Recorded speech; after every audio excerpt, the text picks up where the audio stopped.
नमस्कार बंधुरा आमी श्रावंती और आपनारा देखছেন किचेन कैनभास। आज के आमादेर रेसिपि इलिश माछेर बेगुन दिए झोल। एटी खेते जेमन सुस्वादु अथच खूब हालका कम तेल मशला लागे। आसुन देखे नेওয়া যাক आजकेर रेसिपिटी। आमी एखाने इलिश माछेर टुकरो निয়েছি 6 पिस और निয়েছি किछु कालो जिरे, किछु काश्मीरी लंकार गुड़ो, कयेकटा काँचा लंका, निয়ে নিয়েছি সরষের तेल, हलुद, नुन और लागছে কয়েকটি বেগুন। ইলিশ মাছের টুকরোগুলো প্রথমেই আমি পরিষ্কার করে ধুয়ে নিয়েছি। এরপরে তাতে দিয়ে দিচ্ছি হলুদের গুঁড়ো, নুন,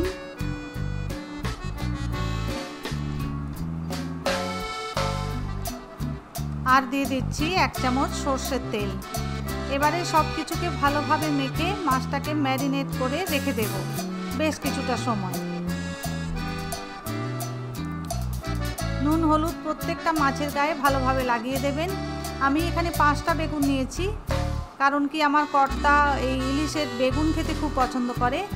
আপনারা চাইলে কম বেগুনও ব্যবহার করতে পারেন, কম বেগুন দিলেও খুবই ভালো হবে। এরপরে দেখুন বেগুনগুলো আমি টুকরো করে কেটে নিচ্ছি। বেগুনের টুকরোগুলো আমার কাটা হয়েছে। এবার টুকরোগুলো আমি একটা প্লেটে নিয়ে ভালো করে পরিষ্কার করে জল দিয়ে ধুয়ে নিয়েছি। তাতে দিয়ে দিচ্ছি নুন আর কিছু হলুদ। নুন আর হলুদ দিয়ে বেগুনের টুকরোগুলোকে ভালোভাবে আমি মাখিয়ে নিচ্ছি। এরপর একটা বাটিতে আমি নিয়ে নিলাম 1/2 চামচ হলুদের গুঁড়ো আর নিয়ে নিচ্ছি কাশ্মীরি লাল লঙ্কার গুঁড়ো 1 চামচ। এরপরে অল্প একটু জল দিয়ে এই মশলার মিশ্রণটাকে আমি তৈরি করে রাখলাম পরে রান্নার কাজে লাগাবো বলে। সরাসরি হলুদ গুঁড়ো আর লঙ্কার গুঁড়ো ব্যবহার না করে আমি একটু জলে ভিজিয়ে রাখলাম, তাতে মশলার টেস্টটা খুব ফোলে। এরপরে একটা প্যান বসিয়ে দিয়েছি, তাতে আমি 3 চামচ সরষের তেল নিয়ে নিচ্ছি। তেলটা ভালো করে যখন গরম হয়ে যাবে তখন আমি এতে বেগুনের টুকরোগুলো ছেড়ে দিচ্ছি। বেগুনগুলো ভালো করে লাল লাল করে আমি ভেজে তুলে নেব। দেখুন আমার বেগুন ভাজা হয়ে গিয়েছে। আমি বেগুনের টুকরোগুলো তুলে রাখছি একটা প্লেটে।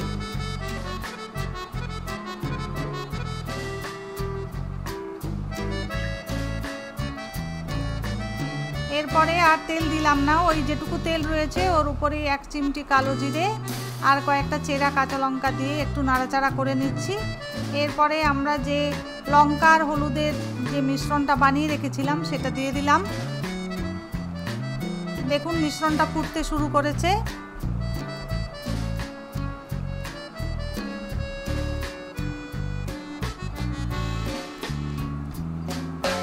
ভালো করে একটু নাড়িয়ে দিচ্ছি। একটু বেশিক্ষণ ফুটতে দেবেন যাতে কালো জিরের যে ফ্লেভার, কালো জিরে আর কাঁচা লঙ্কার ফ্লেভারটা আমাদের ঝোলে মিশে যায়। এরপরে আরও বেশ খানিকটা জল আমি মিশে দিলাম। যতটা আপনাদের ঝোল প্রয়োজন সেই অনুযায়ী জলটা দেবেন। এরপরে পরিমাণ মতো নুন দিয়ে দিলাম।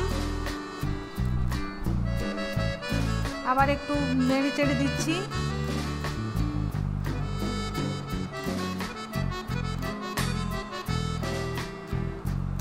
এরপরে একটা ঢাকনা চাপা দিয়ে দিলাম। 5 থেকে 7 মিনিট এটাকে রান্না হতে দেব। ফুটে যাওয়ার পরে আমি এতে মাছগুলো দিয়ে দিচ্ছি।